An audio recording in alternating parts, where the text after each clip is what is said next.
Time लगेगा मगर हम आपको पकड़ेंगे। तो हेलो दोस्तों, राहुल गांधी का फेक वोटर कंट्रोवर्सी राजनीति का नींद हिला दिया। तो चलिए ये कहानी कितने सच और कितने झूठ में वीडियो में स्टेप बाय स्टेप बताएंगे। क्या लोकतंत्रों में नकली पहचान के साथ लोग प्रवेश कर रहा है? अगर ये सच है तो क्यों? तो क्या ये हमारी आजादी के बाद सबसे बड़ी साजिश है? साल 2025 का अगस्त महीने का 7 तारीख में राहुल गांधी ने एक ऐसा आरोप लगाया जिसने भारतीय राजनीति का नींद हिला दिया। 1 लाख से ज्यादा फेक वोटर्स का मामला। आज हम आपको दिखाएंगे कि असल में क्या कहा गया, कब कहा गया, किसके लिए कहा गया था और चुनाव आयोग से लेकर बीजेपी और इलेक्शन कमीशन और आसाम का मुख्यमंत्री ने क्या जवाब दिया था। राहुल गांधी अगस्त महीने का 7 तारीख में बेंगलुरु कर्नाटक में मीडिया के सामने फाइल लहराई और कहा, ये देखिए ये बेंगलुरु सेंट्रल सीट का महादेवपुरा विधानसभा का वोटर लिस्ट है। वहाँ 1 लाख से ऊपर ऐसा नाम है जो या तो डुप्लीकेट है या फिर फर्जी पते से दर्ज हुई है।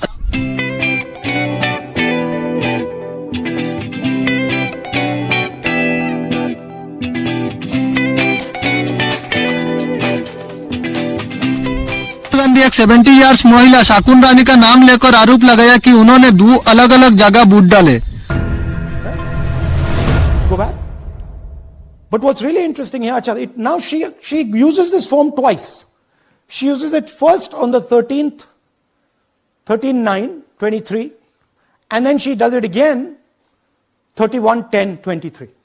So she becomes a voter twice, and then the beautiful thing is, show us the next slide. She actually votes twice, or somebody votes twice for her. Right?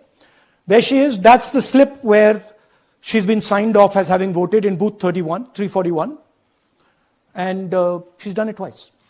Now we don't know if she's done it or somebody else has done it. Now this. Rahul Gandhi ने यह भी कहा कि चुनाव आयोग ने जानबूझकर CCTV footage नष्ट किया ताकि सच सामने न आई। राहुल गांधी का शब्दों में सीधा सीधा लोकतंत्र की चोरी है। वोट चोरी हो रही है और अब हमारे पास ओपन एंड शट प्रूफ है कि इलेक्शन कमीशन वोट चोरी में इन्वॉल्व है। और मैं लाइटली नहीं बोल रहा हूं, मैं 100% प्रूफ के साथ बोल रहा हूं। चुनाव आयोग ने तुरंत पाल्टा जवाब दिया। इलेक्शन कमीशन का मुताबिक राहुल गांधी के पास जो डॉक्यूमेंट है वो पोलिंग ऑफिसर द्वारा जारी नहीं की गए हैं। उनके अनुसार शाकुन रानी का सिर्फ एक ही वोट डाला था और डुप्लीकेट एंट्री का कोई सबूत नहीं मिला। कर्नाटक के चीफ इलेक्टोरल ऑफिसर ने राहुल गांधी को नोटिस भेजा, या तो आप शपथ पत्र देकर यह साबित करें या फिर जनता के सामने माफी मांगे। इलेक्शन कमीशन का कहना था, झूठे आरोप लगाकर जनता का भरोसा कमजोर मत कीजिए। लेकिन क्या यह मामला वही खत्म हो गया?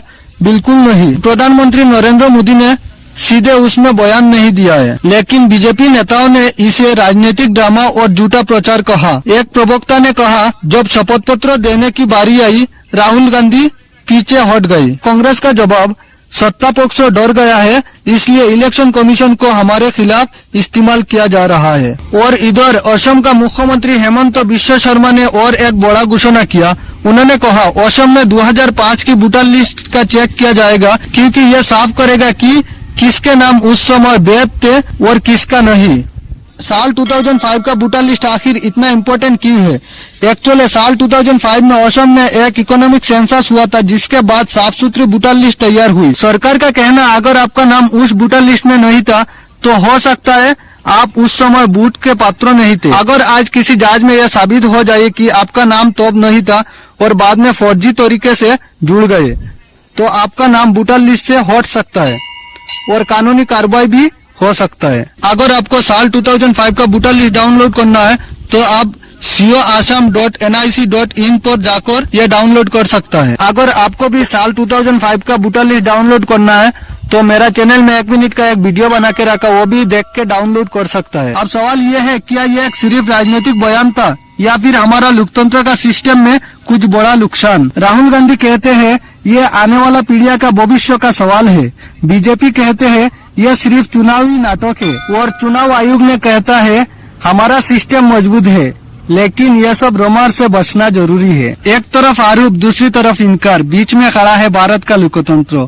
सच क्या है? क्या राहुल गांधी सही है या फिर यह सब एक राजनीतिक खेल है? तो दोस्तों, आप एक वोटर का नाते अपना पर्सपेक्टिव में सोचिए और कमेंट करके बताइए ये कहानी सच है और झूठ फेक वोटर कंट्रोवर्सी है। मैं तो वही सजेस्ट करेगा, हमारा लोकतंत्र को बस जिंदा रखिए। तो दोस्तों तब तक के लिए मिलते हैं अगली वीडियो में। Thank you. जय हिंद, जय भारत।